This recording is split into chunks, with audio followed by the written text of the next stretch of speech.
34। पराशात बमिदबार, जंगल का रहस्य जहां परमेश्वर पहचान गढ़ता है। तोरा पाठ गिनती 1:1-4, 20:1।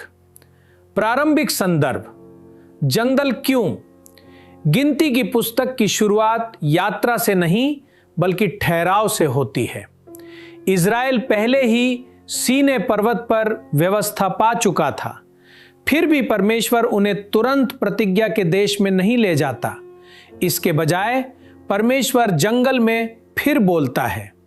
यह बहुत गहरी बात है।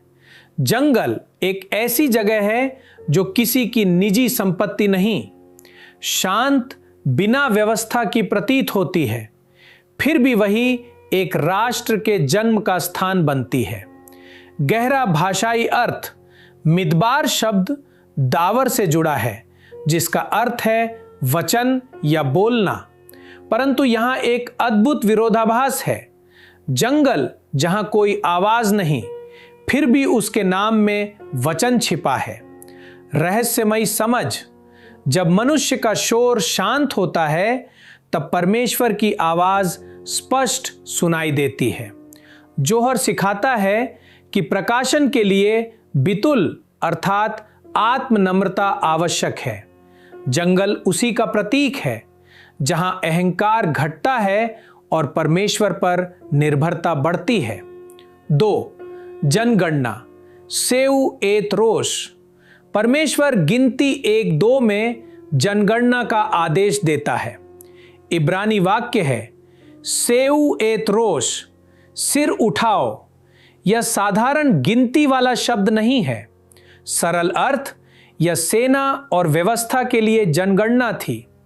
व्याख्यात्मक अर्थ, परमेश्वर लोगों को संख्या बनाकर नहीं देख रहा था, वह हर व्यक्ति को महत्व दे रहा था।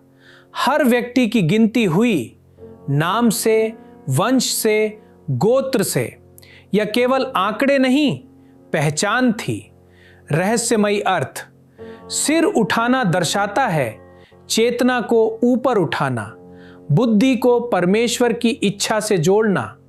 कब्बला में रोश जागरूकता का प्रतीक है। परमेश्वर केवल शरीर नहीं गिन रहा था, वह आत्माओं को जगा रहा था। 3. गोत्रों की व्यवस्था, पवित्रता की रचना। इज़राइल की छावनी मिशकान के चारों ओर व्यवस्थित की गई। हर दिशा में 3 गोत्र, बीच में लेवी, केंद्र में मिशकान। यह केवल व्यवस्था नहीं थी, यह एक स्वर्गीय प्रतिरूप था। यहेजकेल 1 से समानता, 4 समूह, 4 मुख, बैल, उकाब, मनुष्य, स्वर्गीय रथ की संरचना। आत्मिक अर्थ, धरती की छावनी स्वर्गीय व्यवस्था का प्रतिबिंब थी। मुख्य सिद्धांत, व्यवस्था बंधन नहीं, संरेखण है। अव्यवस्था शक्ति को बिखेरती है, व्यवस्था उसे परमेश्वर की उपस्थिति की ओर ले जाती है। 4. मिशकान, परमेश्वर केंद्र में, छावनी के बिल्कुल मध्य में मिशकान था। यह एक गहरा सत्य सिखाता है। पवित्रता संसार से भागने में नहीं बल्कि जीवन को सही केंद्र देने में मिलती है। 3 स्तरों पर अर्थ। 1. शारीरिक, वे मेरे लिए पवित्र स्थान बनाएं कि मैं उनके बीच निवास करूं। निर्गमन 25:8-2।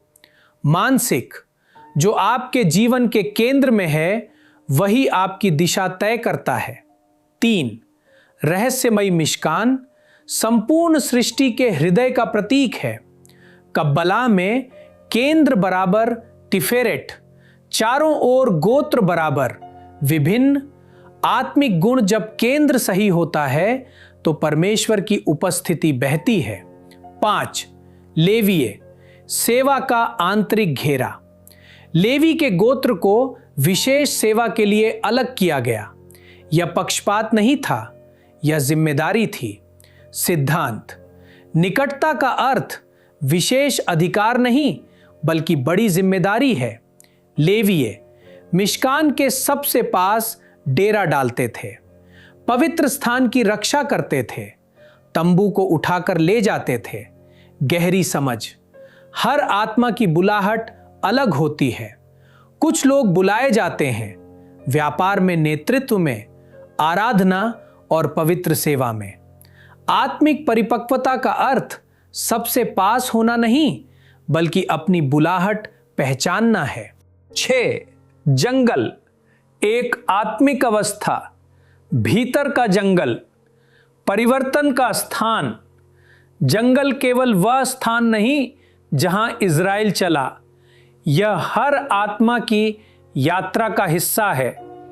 इज़राइल खड़ा था मिस्र, गुलामी और झूठी पहचान और प्रतिज्ञा का देश, पूर्ण पहचान के बीच। यह बीच की अवस्था अस्थिर होती है। निर्गमन में वे शारीरिक रूप से स्वतंत्र हुए, गिनती में वे भीतर से बदले जा रहे थे। गहरा सत्य स्वतंत्रता बिना निर्माण के भ्रम पैदा करती है। 7. पहले उतारना फिर पहनाना। जंगल में मिस्र की आदतें छूटी, बाहरी सुरक्षा हट गई, नियंत्रण टूट गया। यह दुर्घटना नहीं, परमेश्वर की योजना थी। होशे 2:14 में लिखा है, मैं उसे जंगल में ले जाकर उसके मन को शांति दूंगा। क्रम पर ध्यान दें, पहले जंगल, फिर परमेश्वर की वाणी। रहस्यमयी समझ। परमेश्वर बाहरी सहारों को हटाता है ताकि भीतर का संबंध मजबूत हो। 8. जंगल का मनोविज्ञान। जंगल में मनुष्य के भीतर छिपी बातें बाहर आती हैं। डर, संदेह, विरोध। क्या परमेश्वर हमारे बीच है? मिस्र में भोजन तो था। जंगल कमजोरी पैदा नहीं करता, वह पहले से मौजूद कमजोरी प्रकट करता है। वे मिस्र से बाहर तो आ गए, लेकिन मिस्र अब भी उनके भीतर था। 9. परमेश्वर की व्यवस्था, प्रतिदिन निर्भरता। जंगल में सामान्य व्यवस्थाएं समाप्त हो गईं। खेती नहीं, मन्ना, पानी नहीं, चमत्कारी जल, अर्थव्यवस्था नहीं, दैनिक भरोसा। यह एक नई जीवन शैली थी, स्वयं पर निर्भरता से परमेश्वर पर निर्भरता। मन्ना का गहरा अर्थ प्रतिदिन आता था, जमा नहीं किया जा सकता था, विश्वास मानता था।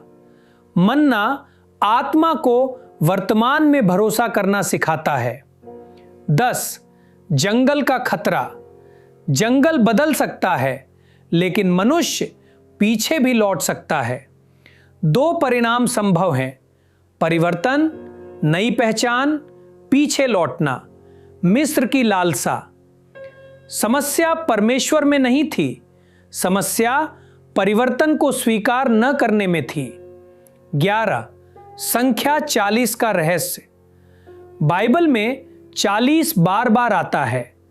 नूह के समय 40 दिन वर्षा, मूसा 40 दिन सीने पर, 40 वर्ष जंगल में। अर्थ पूरा परिवर्तन चक्र। यह एक अवस्था से दूसरी अवस्था में जाने का प्रतीक है। 12. पहचान पहले, यात्रा बाद में। बमिदबार की शुरुआत में परमेश्वर गिनता है, नाम देता है, व्यवस्थित करता है। क्यों?